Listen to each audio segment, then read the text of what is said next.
Welcome. Up early. Y'all are up early this morning. Unmute yourself, Reverend Nathan. Of course. Good morning. Good morning. I don't think I met you, Reverend Nathan. I have seen you on the YouTube, but we have not met before. It's fantastic. Good to meet you. Nice for you to get up so early. Hey, Maurice, Ionne, how are you? Good. How are you? Thank you for getting up early. Thank you for having me. It's really Are you great. up? Are y'all up early people? Are y'all morning people? I am absolutely not a morning person, but I am the father of a wonderful 5-year-old, so Oh, I'm always up early anyway. by default. So Yeah. I think I'm an all I think I'm an all-day person. I like to get up early, but as you know, Babs, sometimes we intersect late in the evenings at events and things, so around town. So yeah, I think I'm an all-day person. you're all day. I'm gonna There's a use that. I'm an all day person. I am too. I'm an all day person. there's a Woo! meme that goes around sometimes. I love it. It says, we evolved this way. Why do we make fun of folks who want to stay up late or have to sleep in? Because yes, somebody needs to get up early and do the hunting and the gathering, but someone needs to stay up all night tending the fire and keeping the wolves away too. So Oh, I'm about that. Love that. I like that. That's a mighty word right there. So Nice. how are y'all doing? Y'all got an event coming up. Tell me about this opportunity to listen to this good music that y'all are presenting. How do y'all know each other? Sure. So, first of all, I'll start out with just a little bit about the event. So, the event is called Sound and Style. And Sound and Style, I will be performing some works from my new releases, which we'll talk about, I'm sure, today. So, we've got Pathos, the EP, Yes. and A Light on Truth, the album. So, we'll have some material from there. And that is actually in collaboration with the St. PJ's Jazz Ensemble. Which is So, world class. World class. it is. And I have been, so in my real life as Maurice, I've been a member and participant and vestry member at St. PJ's. I'm currently a vestry member now. I've been a member there for years. And we are putting on this particular performance as a benefit concert for this wonderful Jazz and Justice Center, as we call it, which is also my church home. So I think it'll be a wonderful opportunity to kind of blend the context, this whole idea of bringing your whole self. And I love the idea that this is a community where we can each bring our whole selves. And I'll be bringing a lot of the musical work that I do outside of my church life into this church center and inviting folks from across the community to come and share it with us and with the St. PJ's Jazz Ensemble. Oh, I love it. I used to go to St. PJ's for Jazz Vespers. Do y'all still do Jazz Vespers? No, I'm the priest in charge of St. Peter's. I've been there in this role since February, but I've been hanging around the church in different roles for 5 or 6 years. Jazz Vespers and a number of other things, sort of COVID changed a lot, but some of the Okay. saints Yes. there who were doing Jazz Vespers, and we were definitely talking about what's a new service we could add, bringing back the concerts like what we're doing on 1010. Those used to happen. So I don't want to say we're not doing Jazz Vespers anymore. We're not doing Jazz Vespers right now, but the Mhm. future is going to hold some amazing things, including musically, and we will see what that looks like, starting with this Sound and Style concert. I love it. So what can we expect from the sound and sight sound from this concert? What can we expect? And how should we be be prepared for it? So, good question. So, as an artist, you know how things go. You have a concept in mind, and then you keep tinkering with it up until the day of the show. I think we're pretty settled at this point, though. At least, I've got an idea of what I'll be rendering. So, the majority of the material will be from Pathos, and I'll mention what Pathos is all about because that itself has a really interesting backstory, and will incorporate a projection project. I'm working with a video animator who is animating the stories that tell, or the animating scenes that tell the story of the EP. So it will be a bit like, almost like watching a movie being scored live. I think about, the best analogy I can think of for old silent films where you'd have, somebody playing live to the music in the background, except in this case, I'll be performing the actual songs that go to the videos. You'll be able to experience those live in that space and really be able to contemplate the deeper meanings of the music, which of course gets to the deeper meanings of the music. So Pathos, the EP here, was actually inspired by a fashion takeover of Union Station that T. Montgomery. Oh yes, I saw the video. Like I saw it on Facebook because I couldn't be there, but I saw it. I saw it Yeah. on Facebook. It was great. So T had come to me about a month and a half prior to the actual event, because he'd been really interested and intrigued by an earlier composition of mine. It's called Distance, and he was curious if I could score a soundtrack to his Pathos Runway show based on the 5 themes that he was addressing in his fashion. So the 5 themes were pride, envy, imposter syndrome, patience, and acceptance. And so how to Wow. translate these emotional themes through his fashion design, and then bring that into the music that he would then be bringing to the runway. And so we had everything sort of developed in I would say, a proof of concept phase by the time of the runway show, which was a lot of fun. It's probably the quickest I've ever produced a project literally from scratch, from the ground up, an album length's worth of material in less than a couple of months, 3 months. And then, and when I embarked on the project, it was with the understanding that I would develop this further into a finished EP that I would then release based on the work. So the cover photo, in fact, on the EP here is me wearing one of T's designs, I and love it. I've been meaning to ask you about that. That's a beautiful picture. yeah, the CD itself has another image, and the photos were taken by the collective NHV, which is also a New Haven-based team of creatives here who've worked with me on actually on all of my recent projects, and I just really love working with them. So that's the backstory here, and so I worked with an AI animator who's sort of taken this concept now and created this visual story that goes with it. I'll present that with the music. Will and Dylan from the St. PJ's Jazz Ensemble will actually. I know Dylan Rowland. He's a an award-winning piano player. That's right, absolutely. Love him. Yes, I catch him around town. I catch him Amazing. around town. Yeah, Yes. gigging. Yeah, They're going to be making guest appearances in my works, in addition to performing their own, the St. PJ's Jazz Ensemble works, that evening. So nothing to prepare other than maybe, I don't know, prepare a little bit of a contribution if you feel so led to donate to this performance. We're not requiring any sort of ticket or cover charge, but we do have a suggested donation because, again, this is a benefit for all the great work that St. PJ's does. So I'll add a couple things. One is that just to lift up the jazz, our music director. So St. PJ's likes to say we are all about jazz and justice grounded in Jesus. And so most I like that. I love this at most Episcopal churches. You get an organ, you get great choirs.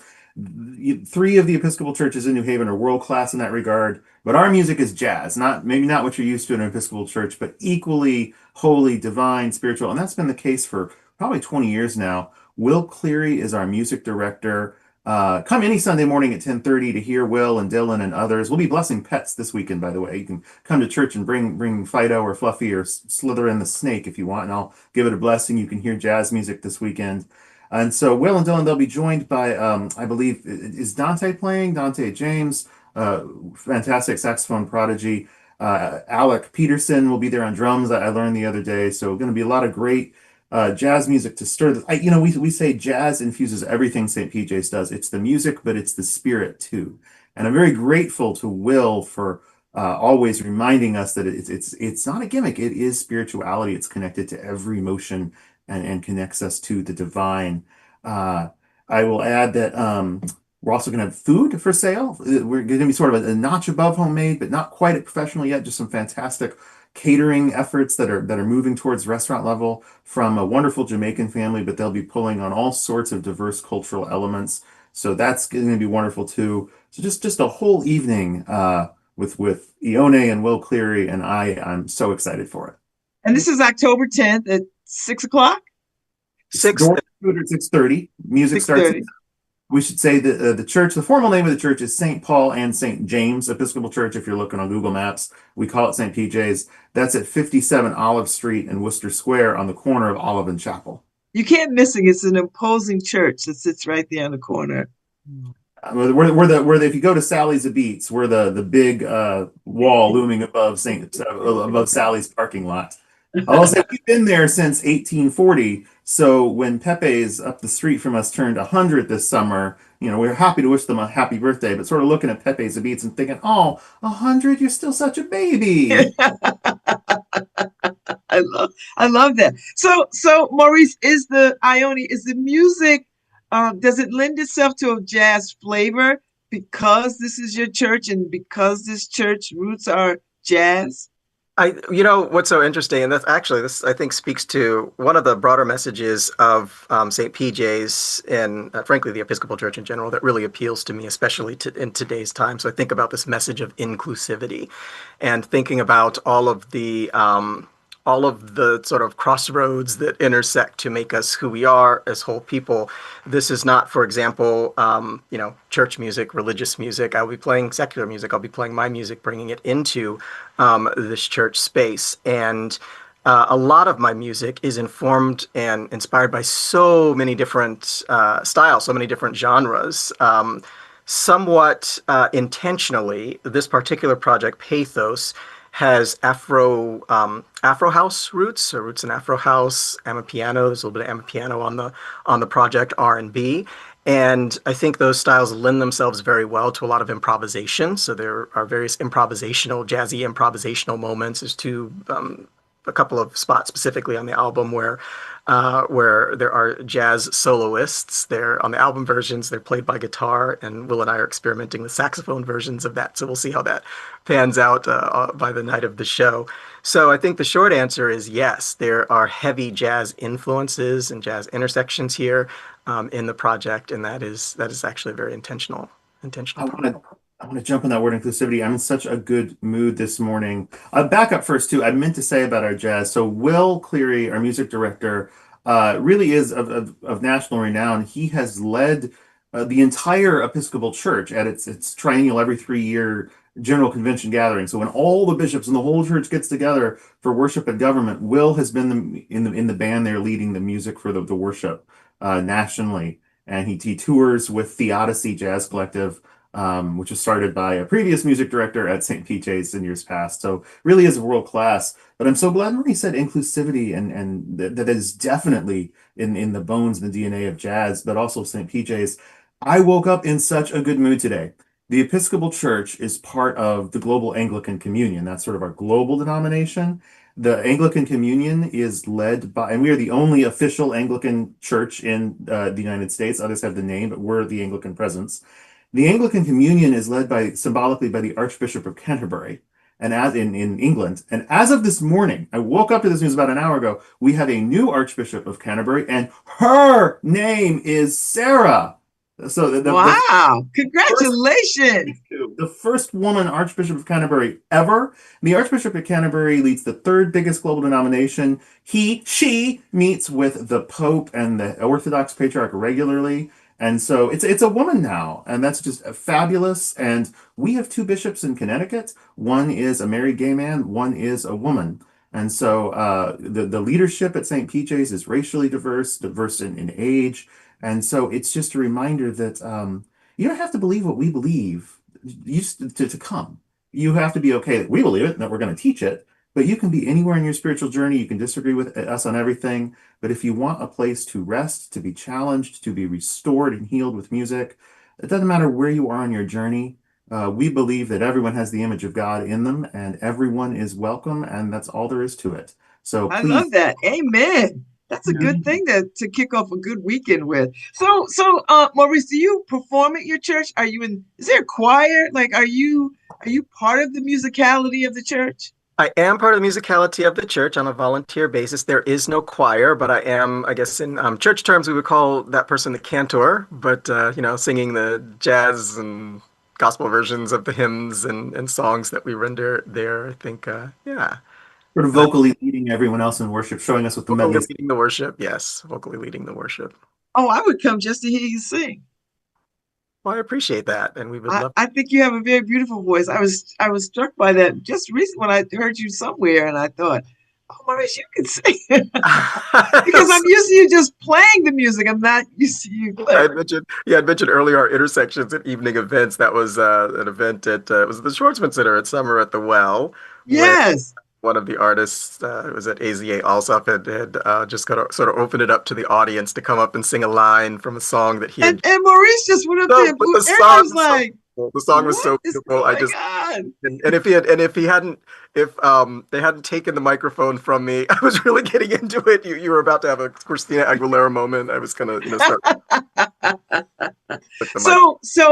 So I would imagine that this will be successful, and you will continue to do more of these kinds of um, interesting collaborations of musicians for the benefit of the church. Is that correct? We'll have something in, we'll have a couple things in December. Don't have dates or formal announcements yet. And I don't know if Maurice Ionne would be involved. I certainly hope so. But there will be this concert at 6:30 on Friday, October 10th, a week from today. Will be in the Undercroft, fancy church word for basement under the sanctuary. But the next one in the sanctuary, a bit more holiday Christmas theme, perhaps. We just had a hymn sing in the parish hall where we just sat around the piano eating ice cream and singing hymns for fun. Instead of just, hey, what 3 or 4 am I going to get in church? Just shout out your favorites. We'll do that again for Christmas time. So absolutely some of this will continue. And I assume, Maurice, you've got other projects too that aren't at St. PJ's. I do, yes, yeah, I do have other projects coming up that aren't at St. PJ's, but this particular one is actually this is actually my second concert at St. PJ's, the first that we framed as a benefit for St. PJ's, and I am looking forward to participating in the ones that you mentioned that are coming up. So Maurice, when does the album drop? So the album's dropped. The album's dropped in late August. They are out now on all your favorite streaming platforms. You can go to my website, which is so easy to remember. It's ione.com, IONNE.com, and you'll find there on the homepage the links to the smart links, so that you can access the releases from all your streaming platforms.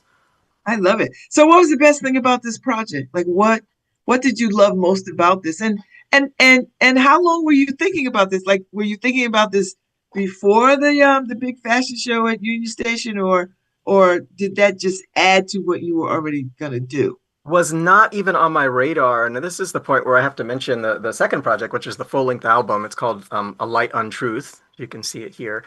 And I was actually knee deep in A Light Untruth, probably like neck deep in A Light Untruth. This is a project that has been 3 years in the making. The album has been 3 years in the making, when T had come to me about the possibility of composing for his runway show.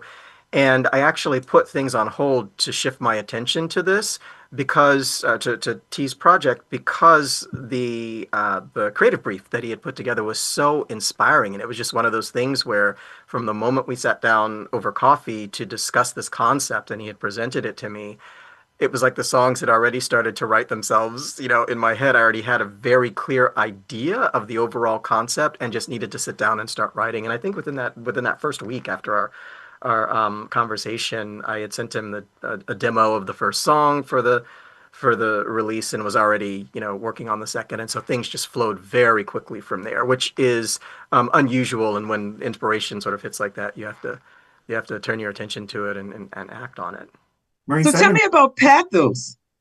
Right. So that was and so that, sort of culminated in the Pathos project.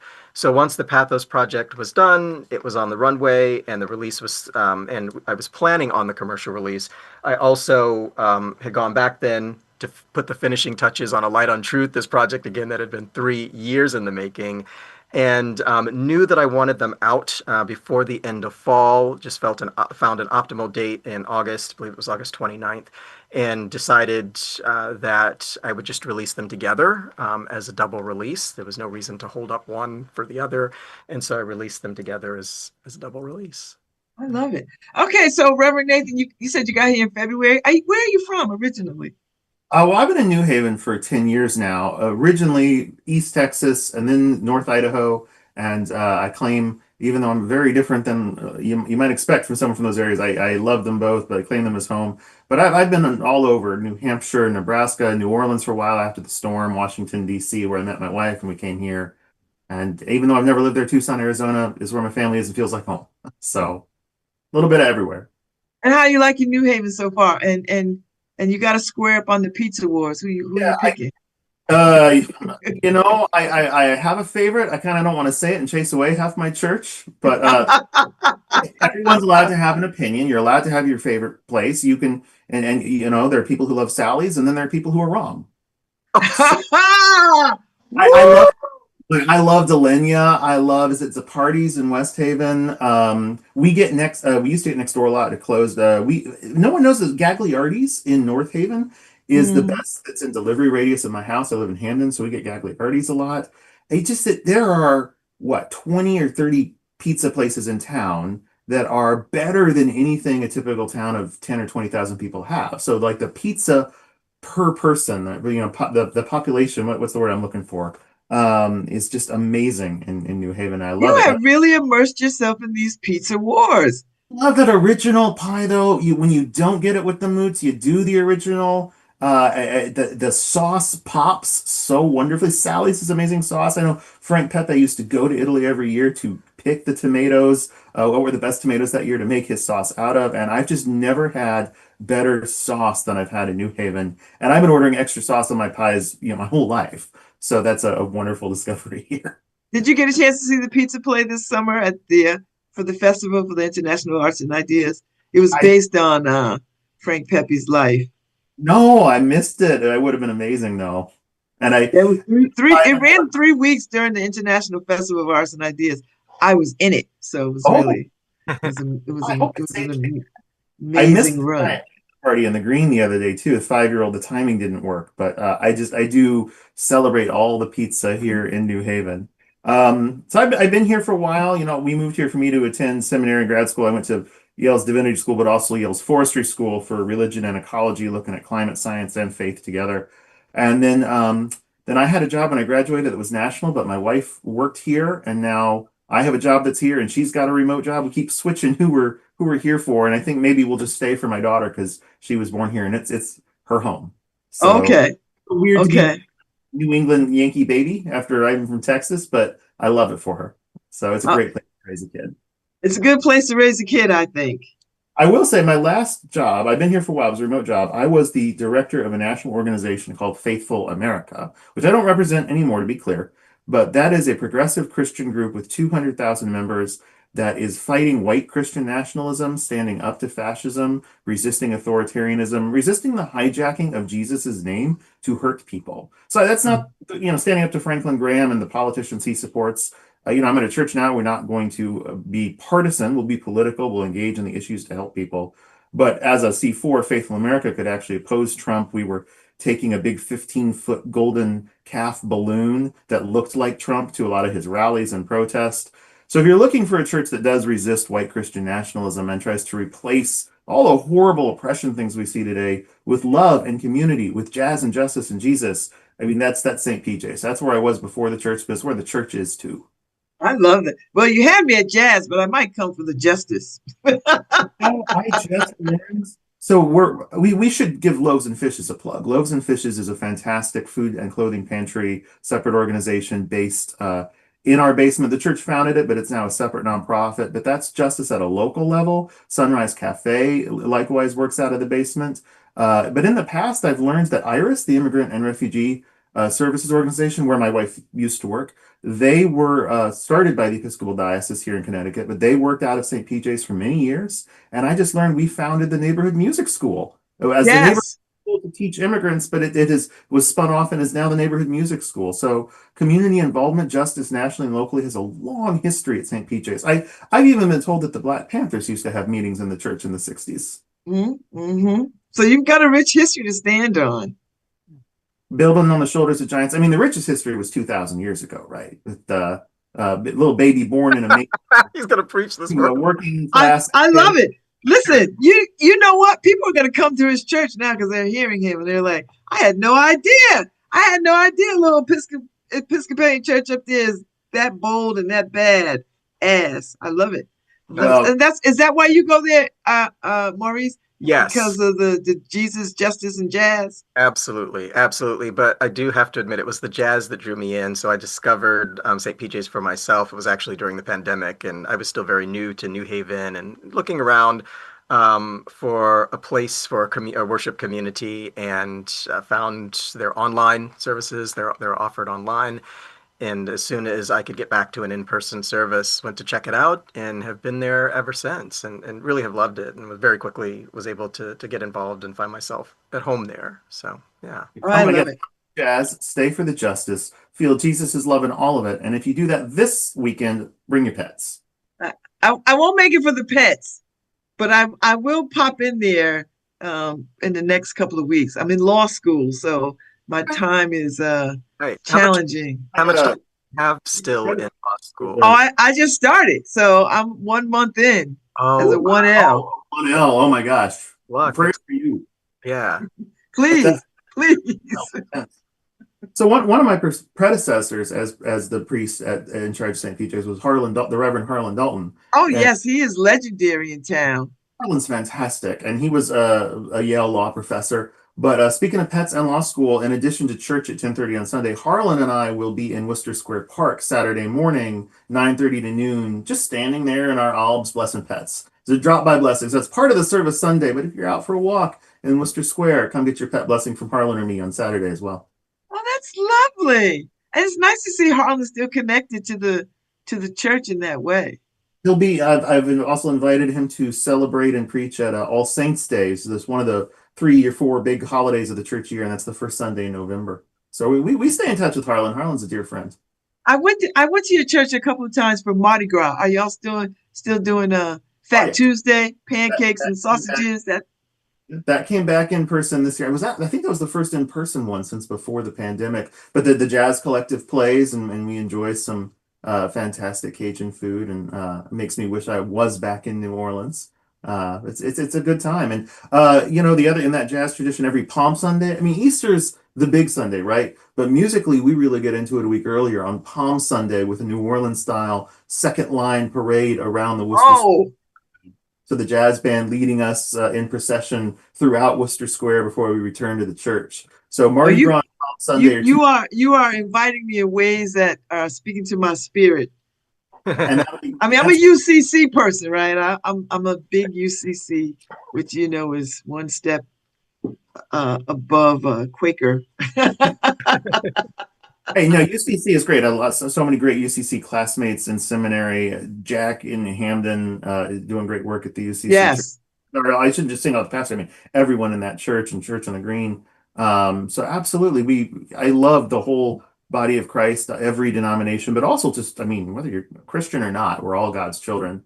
So, but I will say we are an Episcopal church, so we do have communion, the Eucharist, most Sundays. That is our style of worship. So if you've been to an Episcopal or Lutheran or Catholic church or Orthodox church, it's that style of worship, but a little lower church and all wrapped up in the jazz and the spirit of the jazz too.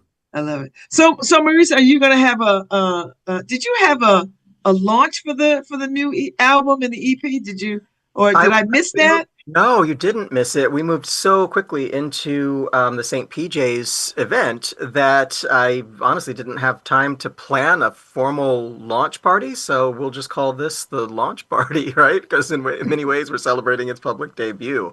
So yeah, so be sure to come on out. Edit the Facebook page, right? Let's get off this interview. Go rename it Launch Party or something. I love it. I love it. Well, I know people are listening in this morning, and I know people are thoroughly impressed with Reverend Nathan now, and this whole idea of what this church is, and I did not know, Maurice, that was your church. I did not know that, so makes it all better now, more better. Nice. So, well, folks, come out to see Maurice and company, Ionne and company, October 10th, 6:30 at St. Paul PJ. St. James on the corner of Olive and Chapel Street. You can't miss it. It's an impressive, imposing brick structure right there on the corner. And people know it because there have been events there over the years. People have gone. How's the health of the church these days, Reverend Nathan? Are y'all good? Yeah, we're all right. Come to the benefit concert and help make it healthier. But I'm so impressed. I mean, you were saying, hey, Reverend Nathan's impressive. It's a great church. No, church has been this way since long before I showed up. And one of the things that amazes me, so Easter was our biggest service in 10 years. Not a huge service for some, 110 people, but to see that growth is for us is great. we have, I don't know, maybe 60 people on a typical Sunday and growing. But what's amazing is, I mean, that was our number pre-COVID. And for 2 of the last 3 years, we've been without a priest in charge. These are the times, COVID, leadership changes, two leadership changes, when churches usually shrink or shrivel. But St. PJ's financially, attendance, spiritually, the vibe, the energy, it has stayed stable at a time it should have been collapsing. And that's a testament to just the For amazing. instance, I know you through. I know. Oh, sorry. That's a little technical glitch. It happens. So it's just a testament to the amazing people who are there, how much they love each other, how much they welcome newcomers. We had a lay leader, a warden, we call him, for a while, who was a chemistry PhD student at Yale in her 20s, leading the members who have been there for 40 and 50 years, and they like welcomed it and loved it instead of going, newcomers, no, this is how we do things here. So there's just this energy there that keeps it going and has positioned us for fantastic growth with our lay leaders and justice involvement in the community and worshiping the divine in God, but seeing the divine in one another. Yeah, I'm just amazed at how folks have kept going through the hardest times, and I cannot wait to see what's next. Well, thank you. Thank you all for getting up early with me and coming and talking about this upcoming event. And say the name of it again, Maurice. Sound and Style. Sound and Style. October 10th at 6:30. On the corner of Olive and Chapel Street is St. Paul St. James Church, and bring your money so that you can keep the health of the church healthy. So thank you all this morning. Thank you. I hope to see you soon. I will come to church. We look forward to it. Fantastic. Thank you so See much. there. Maybe see you next Friday evening too. Yes, thank you, Harry. I appreciate you. Have a good weekend. You too.